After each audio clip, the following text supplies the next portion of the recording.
Video ini gue buat untuk kalian yang selalu ngerasa cari uang itu susah sekali. Tapi saat kalian ngelihat orang lain di luar sana, kok nyari uangnya gampang banget. Orang di sosial media, orang-orang di TikTok, orang-orang di Instagram, tetangga kalian, kerabat kalian, mereka sepertinya cari uangnya itu lebih gampang daripada kalian. Dan kalian bertanya, apa salah saya? Video ini juga buat kalian yang selalu merasa ketakutan akan kepastian pekerjaan. Kalian masuk ke dalam kantor dengan tujuan mendapatkan penghasilan stabil dan mendapatkan pekerjaan yang layak dan bisa menjamin masa depan kalian. Seperti kata orang tua kalian. Tapi pandemi di tahun 2020 membuktikan bahwa hal itu sudah tidak valid lagi. Kalian bisa tiba-tiba terkena layoff besar-besaran, atau kalian tidak di layoff tapi kalian mendapatkan pengurangan penghasilan. Video ini juga buat kalian yang saat usia produktif saat ini, di mana kalian harusnya menikmati karir kalian dan bisa merasakan uang hasil keringat kalian. Akan tetapi hal itu harus tertunda karena tanggung jawab turunan. Entah orang tua sakit, orang tua punya banyak hutang, atau orang tua harus pensiun, sehingga kewajiban untuk membayar hutang, membiayai orang tua, serta membiayai sanak family jatuh kepada kalian. Alhasil, video ini untuk kalian semua yang selalu ngerasa kalian itu dikejar-kejar oleh setan uang. Kalian gaji telat 1 jam, udah pusing. Karena kalian harus bayar cicilan ini itu, harus bayar kewajiban ini itu. Seakan-akan kalian itu hanya berlari di satu tempat saja, di dalam sebuah lingkaran setan yang tidak ada habisnya dari bulan ke bulan, tahun ke tahun. Data per Agustus dari tahun 2020 sampai 2023, kita melihat sebenarnya tingkat pengangguran di masyarakat Indonesia itu sudah menurun. Akan tetapi meskipun menurun, tingkat pengangguran tersebut masih lebih tinggi dibandingkan sebelum pandemi COVID. Artinya, job market di Indonesia masih belum pulih total. Data juga menunjukkan masih ada sekitar 44% di tahun 2022 orang yang ada dalam usia produktif itu berada dalam kondisi sandwich generation, yang mana dia harus membiayai orang tua atau sanak family di bawahnya. Jika kalian merasakan kalian itu setiap bulannya seakan dikejar-kejar sama kebutuhan uang dan selalu kekurangan uang, padahal kalian sudah mati-matian bekerja, artinya kalian berada di dalam sebuah rat race. Rat race adalah sebuah kondisi yang dimana kalian itu living paycheck to paycheck, hanya sekedar hidup. Jadi kalau seandainya kalian itu tidak gajian di bulan ini, kalian tidak bisa hidup. Dan kalian sangat bergantung sekali sama gaji tersebut. Dan kalian akhirnya menjadi budak uang. Dari bulan ke bulan, tahun ke tahun, kalian bekerja keras mati-matian untuk mengejar uang agar kalian bisa hidup. Tapi tidak ada perkembangan dari bulan ke bulan, tahun ke tahun, dari sisi finansial kalian. Kalian seakan-akan mutar di roda yang terus-menerus berputar, tapi kalian tidak pernah keluar. Mungkin kalian akan berpikir bahwa ini salah kalian. Kalian merasa bodoh, kalian merasa kurang berusaha. Jawabannya, ini tidak 100% salah kalian. Memang ada salah dari kalian, tapi kondisi global saat ini itu membuat kalian ada dalam situasi yang kalian rasakan. Faktor yang pertama adalah inflasi. Jika kalian tidak tahu inflasi itu adalah kenaikan harga barang dan jasa selama 1 tahun. Inflasi itu terjadi karena banyak faktor. Salah satunya adalah karena uang dicetak atau permintaan bertambah atau supply berkurang. Kita bisa lihat dari data The World Economic Forum, di tahun 2022 itu ada inflasi sebesar 9,1% di US. Kalian nggak bisa simple ngomong, itu kan di US bang, apa ngaruhnya ke Indonesia? Sistem perbankan di dunia ini saling berpengaruh. Selain inflasi di US, kita juga bisa ngeliat ada inflasi di Indonesia. Dari data Bank Indonesia ini di tahun 2022 itu hampir mencapai ke 4, sekian persen. Akan tetapi data sekarang menunjukkan inflasi itu sudah di angka 2, sekian persen. Seperti yang udah gue kasih tahu sebelumnya, inflasi itu kan naik, tapi masalahnya upah minimum kita itu masih belum naik seiringan dengan inflasi. Mungkin kalau misalnya kalian lihat data di sini, data dari Linov HR, kalian bisa lihat persentase kenaikan dari tahun sebelumnya itu 5,6%, 5,1%, 3,27%, dan selanjutnya. Sekilas data ini lebih daripada inflasi. Tapi inflasi yang 2, sekian persen tersebut apakah real inflasi? Jawabannya adalah tidak. Nanti kita akan bahas di tengah video ini. Selanjutnya, Inflasi naik, upah minimum tidak berjalan seiringan dengan inflasi. Kalian juga menghadapi yang namanya tekanan sosial atau social pressure.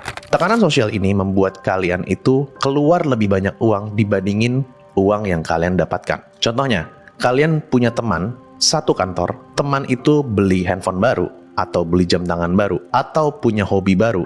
Kalian jadi panas pengen ikut-ikutan agar kalian bisa keep up sama mereka. Padahal, kalian tahu sebenarnya kalian belum mampu. Alhasil, kalian melakukan pinjaman. Lebih parahnya lagi, kalian menggunakan pinjol yang bunganya tinggi atau bahkan pinjol yang ilegal. Dari sumber otoritas jasa keuangan melaporkan bahwa terdapat tren peningkatan pinjaman perseorangan macet yang lebih daripada 90 hari pada generasi muda yang berumur 19-30 tahun. Jumlah rekening penerima pinjaman aktif generasi muda yang macet dari pinjol naik dari 283.000 di Januari 2022 ke 332.000 di Juli 2023. Dari data ini, ternyata terbukti bahwa banyak anak-anak muda di Indonesia yang menggunakan pinjaman online dan akhirnya nggak sanggup bayar karena macet. Fenomena di lapangan, orang-orang pada pinjam online karena mereka merasa kekurangan. Dan banyak sekali orang yang menggunakan pinjaman online, pay later, apapun itu, untuk membeli barang-barang yang konsumtif. Again, balik lagi mungkin ada kesalahan kalian dalam mengambil sebuah keputusan finansial, tapi tidak sepenuhnya salah kalian. Kenapa? Karena di zaman sekarang, untuk mendapatkan pinjaman itu sangatlah mudah. Kenapa gue bisa bilang begitu? Kenalin, nama gue Aldio Ogut. Gue seorang content creator dan business owner. Gue adalah founder dari Akademi Kreator Muda Cuma Sekali. Kebetulan gue lahir tahun 1993 dan sekarang gue udah umur 30 tahun. Di waktu gue remaja atau baru mulai dewasa, untuk mendapatkan pinjaman itu nggak gampang. Kita harus pergi ke bank atau kita harus pinjam ke Sanak Family. Tapi di zaman sekarang dengan adanya kemajuan teknologi, pinjaman itu sangatlah mudah. Kalian dengan modal KTP aja, dana bisa cair cepat. Waktu zaman gua muda, KTP itu kita gunakan untuk daftar-daftar tertentu, atau KTP itu kalau seandainya kita nauzubillah min zalik kecelakaan, orang tuh jadi tahu ini mayat siapa. Dan waktu zaman dulu gua, KTP itu seandainya ada orang pinjam KTP kita, ya udah pakai aja KTP-nya. Ya udah, nih KTP gua. Mau difoto pun nggak ada masalah. Tapi di zaman sekarang, KTP itu punya financial power. Makanya, kalau zaman sekarang kalian dimintain KTP atau diminta foto KTP sama orang yang tidak jelas,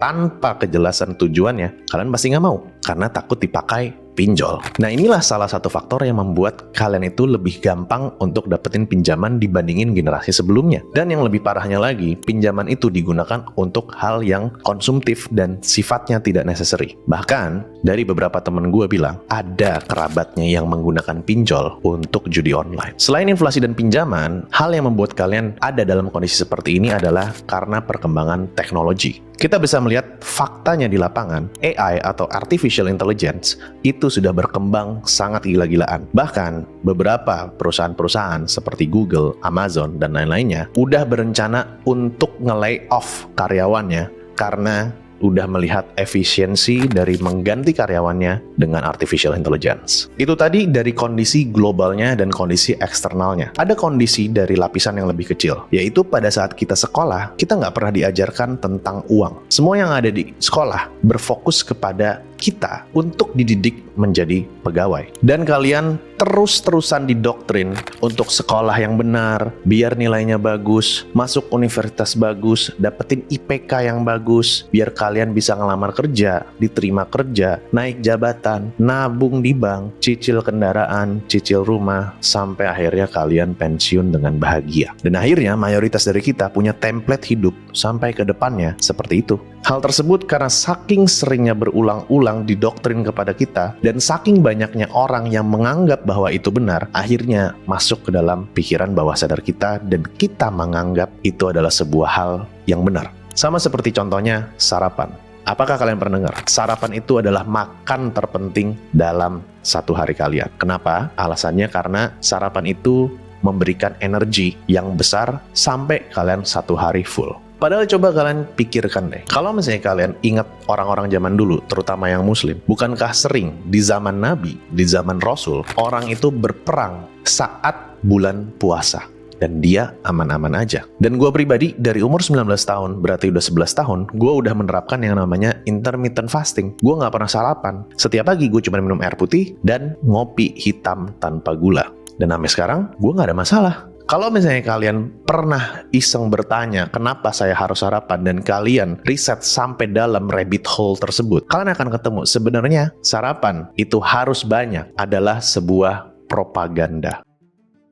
Coba deh kalian iseng searching tentang propaganda breakfast gitu. Pasti akan muncul yang namanya Andrew Bernay, yang dimana itu adalah bapak dari propaganda, yang dulunya itu bikin campaign untuk sarapan besar agar meningkatkan penjualan dari sosis, ham, dan bacon. Jadi si Andrew Bernay ini adalah seorang agency atau advertiser semacam itu. Dia punya klien perusahaan bacon atau ham kayak gitu. Nah tujuan dia adalah meningkatkan sales dari si bacon tersebut. Sebelumnya orang-orang Amerika sarapannya tuh paling cuman orange juice atau kopi hitam di pagi hari. Tapi akhirnya Andrew Bernay ini bikin sebuah campaign yang bilang bahwa sarapan itu paling penting karena untuk kalian punya energi selama satu hari full. Akhirnya dia kerjasama sama 4.500 physician. Yang dimana 4.500 physician tersebut bilang bahwa sarapan itu adalah sebuah meal atau makanan yang paling penting dalam satu hari. Dan ditambahkan, disarankan sama physician tersebut untuk sarapan dengan telur, ham, sosis, dan bacon. Karena 4.500 physician tersebut sepakat bahwa sarapan itu adalah makanan yang paling penting, akhirnya iklannya muncul di headline koran terkemuka. Dan dengan begitu, orang-orang mulai sarapan dengan porsi yang besar dan menggunakan bacon, sosis, dan semua food yang disarankan lewat advertising strategi tersebut. Baru tahu. Let's say kalau misalnya kalian bilang mah atau ada asam lambung dan lain-lain. Nyokap gua, dia punya asam lambung akut sampai pernah di endoskopi. Suatu hari dia ngelakuin yang namanya diet ketofastosis. Dia harus puasa mirip-mirip intermittent fasting. Gak ada masalah. Asam lambungnya gak naik. Jadi pertanyaannya, sarapan itu penting adalah sebuah fakta atau propaganda. Mungkin setelah gue paparkan ini kepada kalian berpikir, kenapa nggak banyak orang yang berpikir seperti ini? Kenapa gue baru tahu hal ini? Kenapa nggak banyak orang kritis untuk bertanya hal-hal seperti pada video ini? Itu pun bukan salah kalian. Kenapa? Karena kalian itu selalu diberikan yang namanya distraction.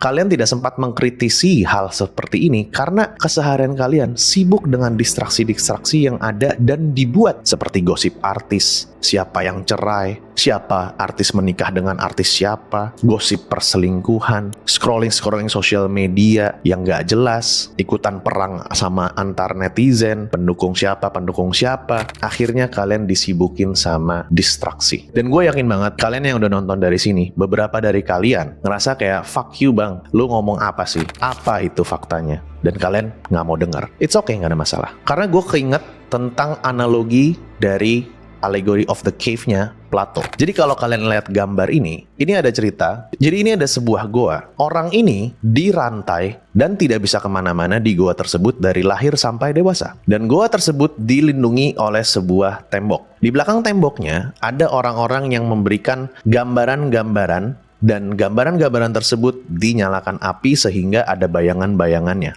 Orang-orang yang terkerangkeng ini, dia melihat bayangan-bayangan dari binatang-binatang dan lain-lainnya. Sehingga dia menganggap bahwa, oh dunia itu sebenarnya seperti ini. Seperti yang ada di bayangan-bayangannya. Suatu hari, ada orang yang akhirnya bisa lepas dari goa ini, dan akhirnya dia bisa menikmati dunia nyatanya setelah keluar dari goa. Dan akhirnya orang ini balik lagi ke belakang, balik lagi masuk ke goanya, dan dia ceritakan kepada teman-temannya yang masih di dalam kerangkeng tentang dunia luar tuh seperti apa. Tapi karena orang-orang yang di kerangkeng ini, dia merasa bahwa orang yang sudah keluar itu sudah gila karena fakta yang dilihat sama orang-orang yang di kerangkeng ini hanya gambaran-gambaran binatang dan lain-lainnya yang disediakan oleh orang-orang yang berusaha mengelabuhinya. Akhirnya dia membunuh orang yang sudah keluar dan melihat dunia tersebut. Dan itu sangat wajar sekali, karena mungkin kalian masih ada di dalam kerangkeng Allegory of the Cave ini, dan apa yang kalian lihat, apa yang disajikan kepada kalian, itu cuma gambaran-gambaran fana yang dibawa oleh orang-orang tertentu. Dan mungkin kalian belum melihat dunia yang aslinya. Jika kalian menolak, silakan close video ini, gak ada masalah. Jangan buang-buang waktu kalian lagi, atau kalian mau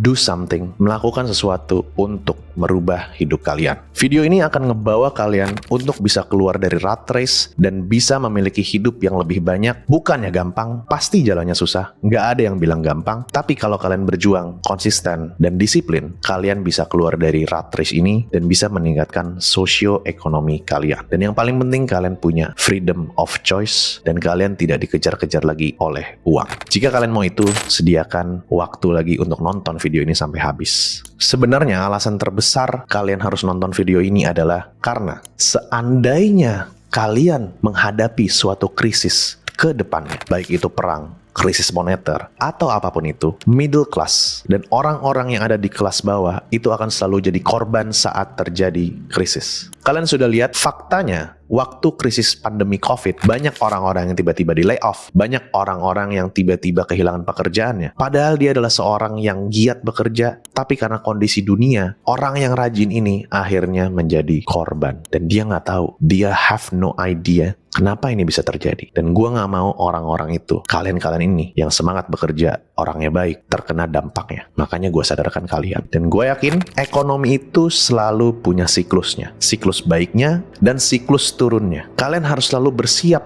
jika seandainya kondisi ekonomi bisa berubah 180 derajat, kondisinya semuanya susah, kalian harus bisa survive. Mungkin bukan untuk kalian doang, tapi untuk orang-orang yang kalian sayangin, istri kalian, suami kalian, anak-anak kalian, orang tua kalian, itu bisa survive.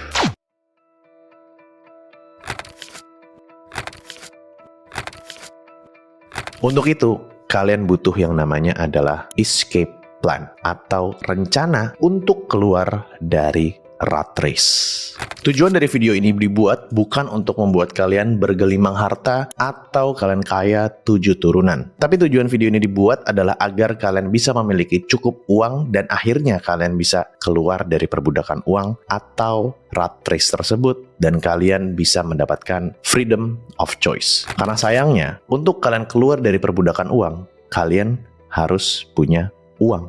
Coba kalian lihat gambar ini. Ini adalah gambar perbandingan antara jumlah kekayaan sama aspek kehidupan. Di yang horizontal atas, ini adalah aspek kehidupan kalian. Makanan, kendaraan, pakaian, rumah, pendidikan, sampai ke fasilitas kesehatan. Yang di kiri ke bawah, ini adalah jumlah kekayaan kalian. Semakin ke bawah artinya kalian semakin memiliki jumlah kekayaan yang sedikit. Sementara yang di kanan ke bawah, itu adalah kualitas dari aspek kehidupan dan juga persepsi masyarakat terhadap kalian. Kalian bisa lihat, jika kalian itu memiliki uang yang dolarnya 1, kalian hanya bisa unlock aspek kehidupan yang fasilitasnya bintang 1. Dan juga kalian bisa lihat, persepsi masyarakat terhadap kalian itu jumlahnya juga bintang 1. Karena nggak bisa dipungkiri, zaman sekarang orang melihat orang lain itu berdasarkan dari kekayaannya. Sementara kalau kalian naik level, kalian itu bisa unlock banyak fasilitas-fasilitas dari aspek kehidupan kalian yang jauh lebih tinggi. Serta masyarakat juga ngelihat kalian punya persepsi terhadap kalian lebih baik dibandingin kalian yang kekayaannya di bawah. Memang pahit, tapi itu kenyataannya. Saat kalian sudah ada di atas dan memiliki cukup uang, kalian itu di masing-masing aspek kehidupannya itu punya kebebasan memilih. Let's say kalian memiliki kekayaan di level dolarnya yang ada 5. Kalian itu bisa punya pilihan. Kalian mau makan makanan yang bintangnya bintang 5, atau kalian kalau misalnya nggak suka makan, kalian bisa makan yang bintang 1. Nggak ada masalah. Kalau kalian suka mobil, kalian bisa beli mobil yang bintang 5. Tapi kalau kalian nggak suka pakaian, kalian bisa beli pakaian yang bintang 3. Gap antara kebebasan memilih ini, itu yang dibilang freedom of choice. Jadi tidak melulu uang kalian bertambah, mobil kalian harus ganti, pakaian kalian harus branded semua. Tidak. Tapi aspek-aspek kehidupan yang lainnya dan level-level yang lainnya itu terbuka dibandingkan jika kalian punya kekayaan yang terbatas. Dan ini fakta dalam kehidupan kita. Video ini juga bukan ajakan untuk kalian keluar dari pekerjaan 9 to 5 kalian. Dan ajakan untuk menjadi pengusaha. Jadi pengusaha itu nggak segampang yang dibicarakan sama motivator. Dan kalau misalnya kalian jadi pengusaha, 24 jam, 7 hari, 365 hari itu pasti mikirin perusahaan kalian. Jadi hidup sebagai pengusaha nggak seindah bacotan motivator. Jadi nggak ada yang salah dengan kalian bekerja 9 to 5. Tapi yang salah adalah kalian terjebak dalam rat race. Dan gue pengen kalian itu keluar dari situ. So, shall we begin? Satu-satunya cara keluar dari rat race.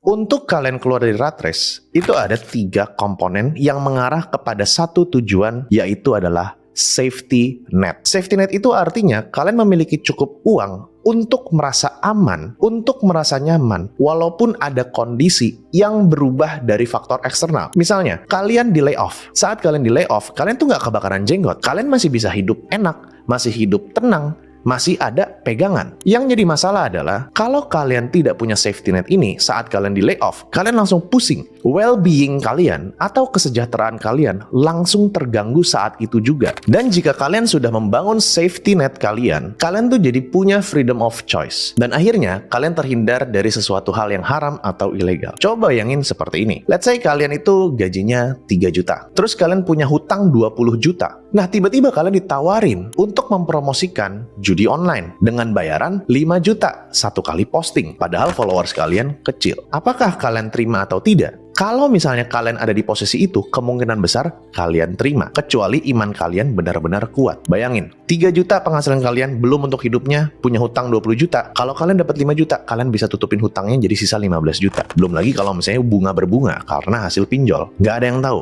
Dan kalau misalnya kalian bilang, enggak bang, saya pernah di kondisi itu dan saya tolak, itu bagus buat kalian. Tapi apakah berlaku buat orang-orang lainnya? Nggak ada yang tahu. Jadi untuk membangun safety net ini sehingga kalian merasakan aman dan kalian punya freedom of choice untuk keluar dari rat race, kalian butuh 3 faktor. Yang pertama adalah income, yang kedua adalah saving, dan yang ketiga adalah investment. Sekarang kita mulai dulu dari income. Gimana caranya melakukan transaksi dan make enough money? Kalau kita ngomongin income, saat kita mau mendapatkan uang, kalian itu tuh sebenarnya bukan mencari atau ngehasilin uang, tapi kalian pindahin uang dari kantong orang lain ke kantong kalian. Kalau misalnya kalian tidak mentransaksikan sesuatu untuk pindahin kantong orang lain ke kantong kalian, artinya kalian mencuri. Maka dari itu, kalian membutuhkan sesuatu yang bisa ditransaksikan untuk orang lain memberikan uang tersebut ke kantong kita. Kalian harus memiliki sesuatu yang memiliki value untuk ditransaksikan. Nah, dari Naval Ravikant, seorang investor, ini ada yang namanya hierarchy of value yang bisa ditransaksikan dengan uang. Semakin tinggi value-nya, uangnya akan semakin banyak dan kalian makin tidak capek fisik untuk mendapatkan dan mentransaksikan uang tersebut. Tapi semakin ke bawah, uangnya semakin sedikit, tapi kalian makin capek fisik. Tapi jangan dikira yang atas enak juga. Yang paling atas, tapi kita capek otak. So, dari kasta yang paling bawah, kita bisa lihat ada yang namanya time dan energy. Simpelnya kalian itu jual waktu dan tenaga untuk uang. Ya simpelnya kalau misalnya kalian bekerja 9 to 5, kalian itu dibayar berdasarkan dari waktu dan tenaga kalian. Kenapa time dan energi itu menjadi sebuah kasta yang paling bawah? Karena pada dasarnya, waktu dan energi kalian itu tidak bisa kembali lagi. Sementara uang dicetak terus. Jadi kalian menukarkan sesuatu yang finite untuk sesuatu yang infinite. Baru tahta selanjutnya adalah jasa atau service. Jasa ini masih mirip menjual time dan energi. Tapi bedanya adalah kalau jasa, dia tidak ada caloknya. Maksudnya calo gimana bang? Jadi kalau misalnya kalian kerja di perusahaan, kalian itu kan sebenarnya jasa waktu dan energinya itu dicaloin sama perusahaan kalian. Contohnya kalian misalnya seorang tukang pijat refleksi. Kalau misalnya kalian kerja di refleksi, kalian itu kan mijitin satu klien, kalian dapat komisi. Tapi yang paling banyak dapat uangnya adalah si refleksi tersebut. Padahal kalian yang ngerjain jasanya. Alhasil, jasa kalian dicaloin. Tapi kalau misalnya kalian udah naik tahta ke jasa, kalian itu udah nggak dicaloin lagi sama perusahaannya. Mungkin kalian freelance atau kalian jadi tukang pijat keliling. Saat kalian mijet, itu uangnya semua buat kalian. Nggak ada potongan, nggak ada pengambilan komisi dari perusahaan. Itulah jasa. Walaupun masih menjual waktu dan energi, tapi bayaran dari waktu dan energi kalian itu jauh lebih tinggi dibandingin di perusahaan. Setelah jasa, ada yang namanya produk. Produk itu, ya kita simpelnya bikin satu produk, terus abis itu kita jual. Nah, produk ini udah lepas dari waktu dan tenaga. Kenapa? Karena pada saat orang beli, let's say vape ini, waktu gue beli vape ini, gue nggak peduli vape ini dibuat berapa jam, dibuat sama berapa orang. Selama vape ini enak, ya gue beli aja. Coba bayangin kalau kalian pemilik dari perusahaan vape ini dan kalian punya ilmu sihir dengan satu jentikan jari,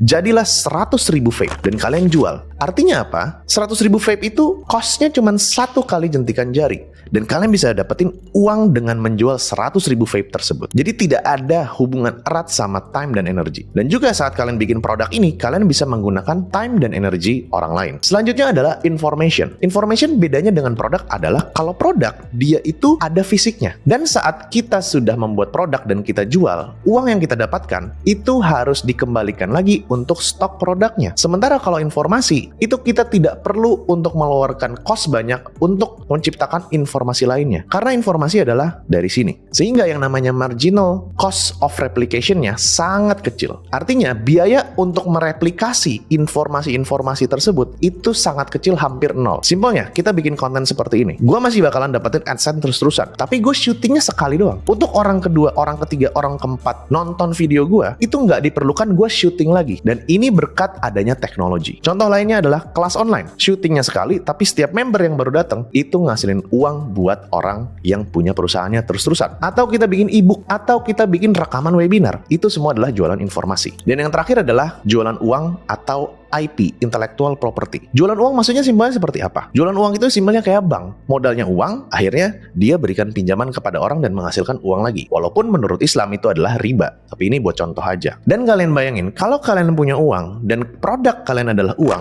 kalian bisa memberikan pinjaman kepada banyak orang untuk banyak barang tanpa perlu kalian memproduksi barang tersebut, tanpa kalian perlu gimana caranya produksi barang tersebut. Contohnya ada teman gue yang mau beli vape. Kita bikinnya pakai cara syariah lah. Misalnya vape ini temen gue naksir banget pengen beli ya. Terus habis itu dia nggak ada uang. Misalnya vape ini harganya 100.000. Karena kita punya uang, kita bisa melakukan sebuah transaksi dengan akad syariah. Kita bilang, ya udah saya beli dulu vape-nya, ya kan? Udah dapat nih vape-nya, habis itu kita jual ke mereka, ke si orang tersebut dengan untung 20%. Jadinya kita dapat 120.000 dikurangi 100.000 modalnya, kita dapat uang 20.000. Nah, dengan transaksi tersebut, kita tidak peduli gimana cara bikin vape-nya, gimana cara ngatur cartridge-nya, gimana cara ngatur liquidnya. Tapi karena kita punya uang, kita bisa menjual vape ini kepada orang lain melalui perjanjian-perjanjian seperti kayak pinjaman atau akad yang syariah. Dan ini dilakukan sama bank kan. Bank itu kan menghimpun dana masyarakat, habis itu dipinjamkan kepada orang lainnya juga. Selanjutnya adalah intellectual property. Contohnya kita bisa lihat banyak sekali influencer-influencer yang kerjasama sama pebisnis yang udah ngerti bisnisnya dari awal, cuman karena dengan namanya yang sangat besar followersnya, dia dapetin saham dan kerjaan dia cuman marketing. Itu adalah sebuah pemanfaatan dari intellectual property. Jadi dia cukup jadi diri dia sendiri untuk bisa menghasilkan uang tersebut. Nah, dalam keluar dari rat race, kita harus punya income. Tapi income kita itu nggak cukup cuman dari satu sumber. Contohnya, kebanyakan orang itu income-nya dari satu sumber, yaitu gaji. Sementara kalau misalnya tiba-tiba dia di layoff atau tiba-tiba kondisi ekonomi lagi hancur, dia kehilangan sumber pemasukannya yang utama. Maka dari itu, gue nggak memaksa kalian untuk cabut dari 9 to 5 kalian. Tapi yang kalian harus lakukan adalah kalian harus membangun yang namanya alternative income. Simpelnya untuk jaga-jaga jika main income kalian itu langsung hilang karena kondisi-kondisi tertentu. Sekarang kita masuk gimana caranya membangun alternatif income setelah kalian udah tahu apa yang ditransaksikan. Ini adalah cash flow quadrant dari Robert Kiyosaki. Kalau misalnya kalian lihat di sini ada E, S, B, dan I. E itu adalah employee atau karyawan. S adalah self-employee atau kalian kayak punya pekerjaan sendiri, freelance atau jaga toko, tokonya kalian sendiri yang jaga. Ketiga adalah business owner atau B, lu punya sistem dan orang lain bekerja untuk kalian. Dan selanjutnya adalah investor. Investor itu menggunakan uang untuk berinvestasi. Contohnya kayak kalian invest di Bitcoin atau invest di reksadana dan segala macamnya. Nah, jika kalian kerja di kantor, kalian nggak mungkin untuk membuka keran alternatif income ini dengan bekerja sebagai employee lagi. Karena kan banyak kebijakan kalau misalnya kalian kerja di satu tempat, kalian nggak boleh kerja full time di tempat lainnya juga. Dan pastinya kalau misalnya kalian udah kerjain 9 to 5, gimana ada energi lagi? Setelah lu cabut dari kantor, lu kerja lagi di tempat orang lain. Gue udah ngerasain 9 to 5, gue pernah kerja di consulting, itu pasti pas pulang dari kantor rasanya energi tuh habis, pengennya istirahat. Dan juga pada saat kalian jadi employee, waktu dan tenaga kalian sudah dipakai untuk employee tersebut. Berarti tinggal sisa S, B, dan I. So kita bahas satu-satu. B, kalian jadi seorang business owner. Kalian memiliki sebuah sistem dan orang bekerja untuk kalian. Kalian pasti sudah pada pinter, kalian pasti sudah pada tahu, udah ngeliat dari banyak pengalaman orang-orang lain di luar sana, bahwa jadi pebisnis itu nggak gampang. Ditambah lagi, untuk bisnis itu butuh cukup modal. Jadi kalau misalnya kalian punya modal, ya go ahead untuk bikin bisnis. Tapi kalau misalnya nggak punya modal, akan sulit untuk bangun bisnis ini. Trust me, bisnis butuh modal. Oke? Selanjutnya adalah mungkin kalian berpikir untuk investing. Atau mungkin trading lah simpelnya. Invest sama trading juga butuh modal. Coba kalian bayangin, misalnya ada si A dan si B. Si A dan si B ini investasi di instrumen yang sama. Si A modalnya 1 juta, si B modalnya 100 juta. Untuk si A yang modalnya 1 juta ini mendapatkan 1 juta rupiah itu dia membutuhkan untung 100% biar dapetin 1 juta lagi karena modalnya 1 juta. Sementara si B untuk dapetin 1 juta dari modal yang 100 juta dia hanya perlu 1% aja. Nah sekarang pertanyaannya, di pasar modal apapun itu instrumennya, lebih gampang cari 100% atau lebih gampang cari 1%? Kalian pasti tahu jawabannya. Selanjutnya adalah self-employed. Nah, menurut gua ini adalah yang paling cocok untuk kalian yang punya modal terbatas, yaitu kalian bekerja untuk diri sendiri. Bisa freelance, bisa content creator, bisa MC, dan segala macamnya. Apalagi kita ada di era digital. Di antara freelance, MC, dan lain-lainnya, menurut gue yang paling minim resikonya dan paling minim modalnya adalah jadi content creator. Dan di era sekarang, ini adalah jalan satu-satunya yang paling minim modal dan paling minim resikonya.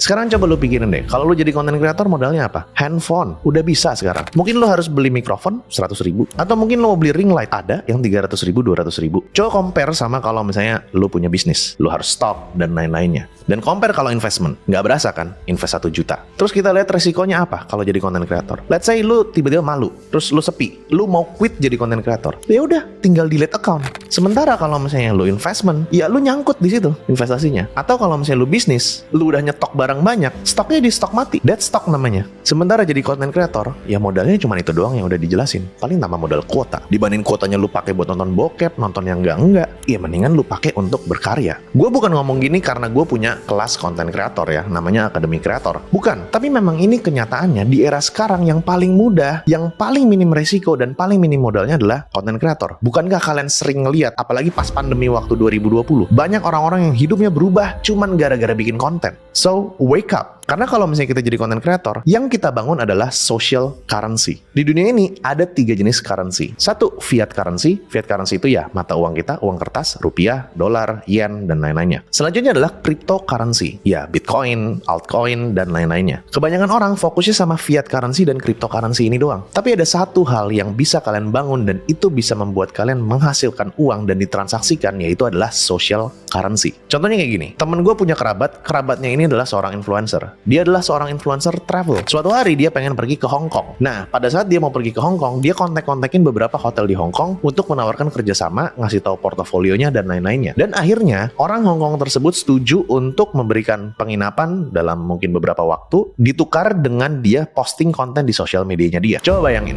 yang tadinya dia harus keluar fiat atau uang kertasnya dia untuk mendapatkan kamar tersebut, tapi dia bisa mendapatkan kamar tersebut dengan ditransaksikan dengan exposure dari akunnya dia. Nah, exposure tersebut dan akunnya dia tersebut adalah social currency yang bisa digunakan untuk mendapatkan sesuatu di dunia nyata. Dengan kalian bangun social currency, kalian tuh bisa dapetin 3 hal, yaitu respect, access, dan money. Respect itu sesimpelnya kalau kalian udah punya followers banyak, orang udah mulai respect sama kalian, orang udah mulai kasih special treatment kepada kalian. Dan karena kalian sudah punya portofolio akun kalian bisa punya akses ke orang-orang yang sebelumnya kalian tidak bisa sentuh. Dan juga kalian punya akses untuk ke fasilitas-fasilitas sebelumnya yang kalian tidak bisa sentuh. Dan akhirnya dari respect dan akses tersebut, kalian bisa manfaatkan itu semua dan bisa mendapatkan money dari social currency kalian. Pas kalian udah jadi content creator, kalian bisa dapat endorsement, kalian bisa diundang sebagai speaker, kalian bisa bikin bisnis sendiri, mau produk digital, mau produk apapun itu kalian bisa lakukan, dan kalian bisa manfaatkan intellectual property kalian untuk bikin uang-uang lainnya. Alasan gue bikin Akademi Kreator, harapan gue tuh kalian bisa punya gaji untuk mengcover kehidupan kalian yang necessary atau yang pokok-pokoknya, kalian bisa manage keuangan kalian dengan baik lewat gaji tersebut. Nah, untuk kalian happy-happy, untuk kalian healing-healing, staycation, apapun itu, kalian bisa dari penghasilan kreator tersebut. Sehingga hidup kalian nyaman, kalian tidak mengganggu gaji utama kalian, dan kalian bisa ngatur gaji utama kalian untuk membangun safety net tersebut. Syukur-syukur kalau penghasilan dari konten kreator jadi gede banget, kalian bisa lebih cepat lagi membangun safety net kalian sehingga kalian bisa mendapatkan freedom of choice tersebut. Di sini ada gambar panah yang sangat mencuat ke atas, dan juga ada garis yang seperti tangga. Kalau kalian kerja di kantor, penghasilan kalian itu kan seperti garis yang ada di tangga ini. Kalian naik terus tahun, naik pelan-pelan, setahun naik pelan-pelan, setahun naik pelan-pelan. Dia cenderung lebih stabil dan naiknya secara pelan-pelan. Untuk percepatannya, kalian butuh alternatif income ini. Karena gue ngerasain sendiri dengan menjadi content creator dan kalian tidak terpaku sama hierarki dan peraturan perusahaan yang dimana udah ketahuan kan, kalian itu kalau misalnya mau naik gaji ada waktunya dan ada berapa persennya maksimal. Jadi makanya kalian ada batasnya untuk naik penghasilan tersebut. Sementara kalau misalnya kalian punya alternatif income, kalian bisa tiba-tiba yang tadinya kalian masih merintis penghasilannya biasa aja, dari alternatif income tersebut itu naik sangat mencuat dan merubah hidup kalian. That's why di Academy Creator, tagline kita adalah satu konten lagi. Tetap berjuang, tetap berusaha, tetap bikin konten karena siapa tahu kesuksesan lo tinggal satu konten lagi. Karena dengan satu konten aja, orang bisa banyak sekali berubah hidupnya secara eksponensial, parabolik seperti itu. Dan ini gue pribadi ngerasain. Gue jadi content creator dari tahun 2018. 2018, 2019, 2020 quarter 1 itu biasa-biasa aja gue menghasilin uangnya. Tapi tiba-tiba pandemi COVID terjadi. Dan karir sebagai content creator itu langsung naik semua. Karena orang-orang di rumah, orang-orang nontonnya ya sosmed, dan lain-lainnya. Akhirnya dapet momentumnya. Bukan berarti gue seneng di atas penderitaan orang, bukan. Tapi yang gue omongin di sini adalah momentumnya. Dengan kalian punya alternatif income tersebut, saat kalian dapat momentumnya, itu yang kalian cari. Untuk kalian bisa membangun alternatif income tersebut, baik content creator atau apapun itu, kalian harus acquire atau belajar skillnya terlebih dahulu. Karena saat ini modal yang kalian punya adalah otak, waktu, dan tenaga. Orang tuh banyak ngeremehin investasi otak. Sekarang gue tanya, kalau misalnya lu mau investasi instrumen apapun itu, emang modal uangnya cukup gitu? Misalnya lu punya 1M, lu nggak ngerti apa-apa tentang saham atau kripto, lu yakin 1M lu tuh nggak bakal berkurang kalau lu nggak punya ilmunya? Yang mencet tombol memang tangannya cuma simple mencet tombol, tapi sebelum itu kan kalian harus berpikir, analisa, dan lain-lainnya, dan itu butuh ilmu. Apalagi buat kalian yang masih muda. Kalau kalian pernah nonton videonya Ferry Irwandi, misalnya umur lu 25 tahun dan lu punya tabungan lebih dari 100 juta rupiah, it's good for you.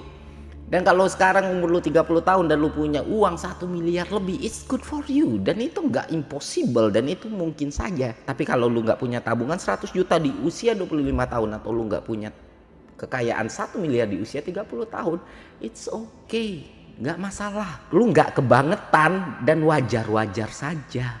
Artinya lu bukan produk gagal dalam sistem selama lu bekerja dengan baik, menghasilkan pendapatan dengan baik, dan menghidupi diri lu atau orang-orang yang perlu lu hidupi. That's it, enough.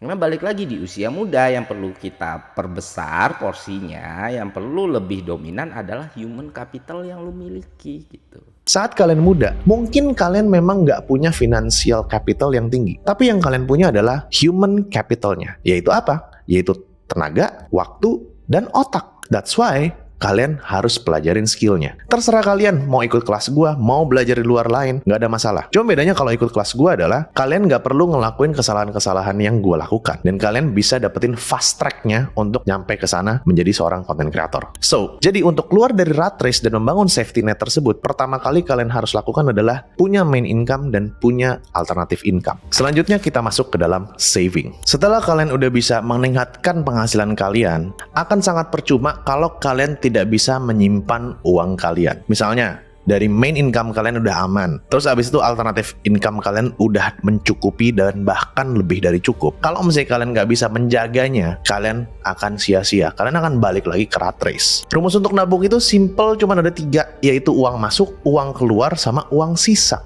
Kalian boleh coba hitung deh, uang masuk kalian itu berapa persen yang kalian keluarkan dan berapa persen sisanya. Kalau misalnya ternyata kalian itu uang sisanya masih 0 atau bahkan minus untuk memenuhi kebutuhan kalian yang utama, berarti kalian harus balik lagi ke alternatif income tersebut. Berarti kalian belum bisa nabung. Tapi hati-hati, jangan sampai kalian itu bilang belum bisa nabung, uangnya belum cukup, karena kalian sebenarnya foya-foya. Kebutuhan utama adalah kebutuhan kalian sama orang-orang yang kalian tanggung, agar at least hidupnya layak, bukan harus hidupnya nyaman atau bermewah-mewahan. Jadi layak dulu, baru nyaman, baru mewah. Jadi kalau misalnya belum cukup uangnya, ya berarti kalian gak usah nabung dulu. Kalian fokus naikin income dulu. Kondisi idealnya, untuk kalian punya banyak cash, biar kalian bisa membangun safety net kalian, itu adalah uang masuknya meningkat, pengeluarannya itu stay, atau bolehlah naik dikit tapi kejaga, sehingga free cashnya kalian itu tinggi. Disitulah kalian punya freedom of choice. Kalian bisa lakukan sesimpel tips ini aja dari buku Richest Man in Babylon. Ini tips dari orang terkaya di Babilonia. Setiap 10 koin yang kalian dapatkan, simpan 1 koin, baru 9-nya terserah kalian mau gunakan untuk apa. Dan satu koin ini harus ditabung untuk kalian nantinya investasikan. Banyak sekali orang-orang di luar sana yang salah dalam konsep menabung. Kalian kalau misalnya nabung, terus abis itu kalian udah usaha keras-keras, akhirnya kalian punya tabungan sekian, dan akhirnya kalian membeli barang impian kalian, itu menurut gua salah. Kalau misalnya kalian itu mau nabung, dan untuk membeli barang, kalian harus pisahin ada 2 tabungan. Satu tabungan untuk beli barangnya, satu tabungan untuk bangun safety netnya. Nggak boleh dicampur. Saat kalian udah nabung dan bisa membeli barang tersebut, kalian tidak boleh menggunakan tabungan untuk bangun safety net kalian. Yang parah dari banyak laporan di media-media tentang anak muda di Indonesia adalah uang masuknya stay karena dia tidak punya alternatif income, uang keluarnya bertambah karena tekanan sosial, karena hedonism, free cash-nya udah zero, udah nggak ada lagi uang sisanya, dan karena masih kebutuhannya belum cukup, keinginan-keinginannya dan social pressure tersebut nggak cukup, akhirnya dia berhutang. Kalau udah begitu, mampuslah. Lu akan selamanya terjebak dalam rat race. Karena hutangnya berbunga terus, sementara income lu nggak berbunga. Of course, gue nggak bisa nyalahin kalau di awal orangnya memang income-nya sangat-sangat kecil dan akhirnya harus berhutang untuk memenuhi kebutuhan pokoknya. Tapi kalian harus keluar dari itu semua sesegera mungkin untuk bangun alternatif income untuk memenuhi kebutuhan kalian yang selama ini kalian tutupi dengan hutang. Nah, selanjutnya kalian sudah bisa mendapatkan free cash flow tersebut dari income yang lebih banyak daripada kebutuhan pokok kalian. Pertanyaannya adalah, free cash flow-nya ditaruh di mana? Apakah disimpan tabungan berupa mata uang negara kita atau negara orang lain? Atau gimana? Ini adalah grafik dari kekuatan buying power atau kekuatan membeli US dollar terhadap barang dan jasa. Kalian bisa lihat dari tahun 1920 sampai ke 2020, US dollar itu udah kehilangan 90% dari buying power-nya. Makanya kalau kalian sadari, zaman dulu kita bisa beli bakso harganya 200 perak, sekarang kalau beli bakso itu udah harganya 12.000, 10.000, 6.000. Kenapa itu terjadi? Karena mata uang kita turun buying powernya. Sementara barang dan jasa itu mengalami inflasi seperti yang udah dipaparkan sebelumnya. Sesuai janji di awal tentang inflasi, ini adalah salah satu perbandingan harga inflasi di pendidikan. Sebelumnya kan kita udah bilang inflasi itu di 2, sekian persen. Tapi kalau misalnya kita lihat dari data, biaya kuliah 5-10 tahun lagi, sumbernya adalah Kompas. Di ITB dari tahun 2018 ke 2023 selama 5 tahun, itu naiknya sekitar 2 kali lipat lebih. Let's say kita bilang 100% selama 5 tahun. Berarti dalam 1 tahun, itu kenaikannya adalah sekitar 20%. Dari mana hitungannya? Ya berarti 100% dibagi 5 tahun. Setahunnya adalah 20%. Jadi, inflasi yang dilaporkan 2, sekian persen itu adalah inflasi rata-rata. Sementara ada barang yang inflasinya itu lebih tinggi daripada rata-rata, terus abis itu ada lagi yang barang itu lebih rendah dari rata-rata. Jadi tetap kalian harus perhatiin dari masing-masing komponen kebutuhan pokok kalian. Ditambah lagi kalau misalnya kalian itu nyimpen uangnya di bank. Dalam sistem banking ada yang namanya fractional reserve banking. Kalau misalnya kalian taruh 100 juta di bank tersebut, yang disimpan banknya untuk kalian bisa tarik lagi itu 10%. Sementara 90%-nya dipinjamkan lagi ke orang lain. Dan kalian dapat bunga tabungannya itu lebih rendah daripada bank memberikan bunga untuk kredit kepada orang lain. Jadi nabung di bank itu lebih cocok untuk kalian punya pegangan uang untuk kebutuhan kalian sehari-hari, tapi bukan untuk menyimpan kekayaan. Kalau gue pribadi lebih cocok untuk menyimpan kekayaan biar nggak kemakan inflasi, taruhnya di emas. Kenapa? Karena emas udah terbukti bisa menahan inflasi. Walaupun setiap tahunnya bisa bertambah 2% supply-nya. Sebenarnya hal ini udah menjadi perdebatan banyak orang apakah emas bisa menahan inflasi atau tidak. Tapi gue ngelakuin riset sendiri dan gue percaya bahwa emas itu bisa nahan karena dari gue ngeliat ini adalah perbandingan harga rumah dari tahun 1995, gue ngambil rumahnya harga di Bintaro, dan di tahun 2023. Di tahun 1995, harga rumah di Bintaro itu 55 juta. Dan rumah dengan size yang sama di tahun 2023 itu adalah 2,9 miliar. Perubahannya 51 kali lipat selama tahun tersebut. Sementara kalau misalnya dolar, kalian juga bisa lihat dari 23.000 dolar menjadi 155.000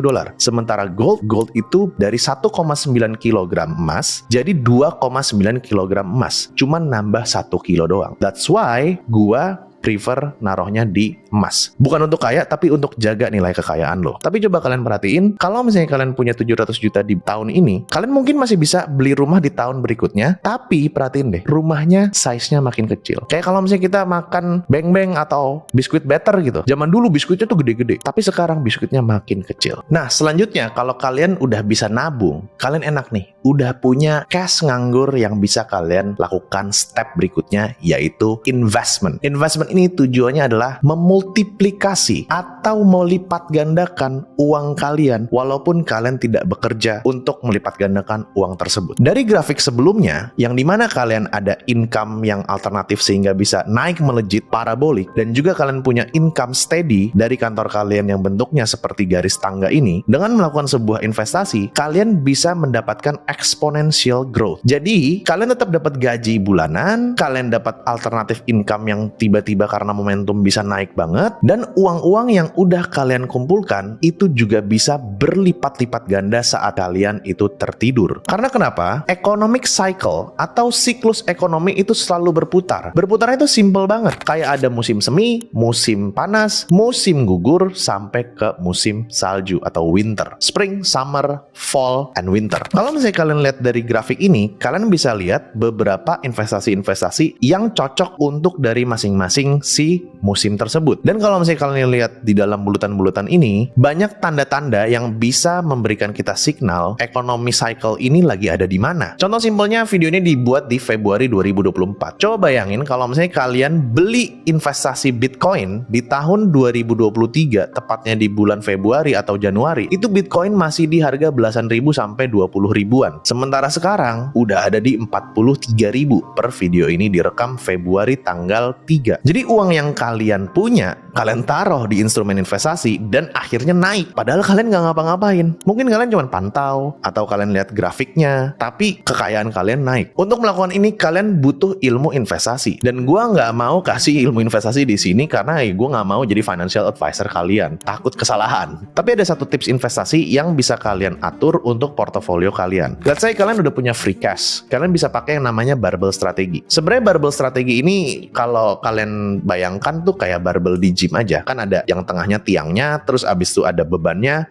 lagi. Nah, kalian itu di barbell strategi, dan ini tuh gue pakai juga sendiri sama pribadi gue, kalian bisa taruh di barbell satunya itu adalah yang low risk atau hampir no risk. Dan baru barbell satunya lagi yang high risk tapi high return juga. Contoh simpelnya, kalau kalian nggak mau yang sangat high risk, kalian bisa taruh di barbell yang low risk kayak gold tadi, emas tadi gitu. Baru kalian high risknya itu di crypto yang benar-benar super high risk tapi high return. Nah, kalian tidak main di tengah-tengahnya yang resikonya sama returnnya itu setengah-setengah. Gue pribadi pakai barbell strategi ini, tapi mungkin perbedaannya adalah dari persentase-persentase yang mana yang low risk berapa persen, yang high risk berapa persen. Itu tergantung dari profil resiko kalian, orang-orang yang kalian tanggung, pengetahuan kalian tentang instrumen-instrumen investasi, itu sangat bergantung sama kalian. Dan ini bukan saran finansial, ini gue ngasih tahu aja strategi yang gue pakai sama portofolio gue. Ada juga strategi-strategi lain untuk diversifikasi dan sebagainya macamnya. Tinggal kalian pelajarin. Dan kalian nggak boleh malas untuk mempelajari hal seperti ini, karena kalau misalnya kalian malas, kalian selalu akan jadi korban jika krisis terjadi. Setelah gue paparkan sangat panjang ini, selanjutnya adalah terserah kalian. Kalian bisa manfaatin informasi ini untuk do something terhadap hidup kalian, dan kalian merubah hidup kalian dan orang-orang yang kalian sayangi, atau kalian tetap ignorant, bebal, dan acuh tak acuh. Semuanya ada di tangan kalian.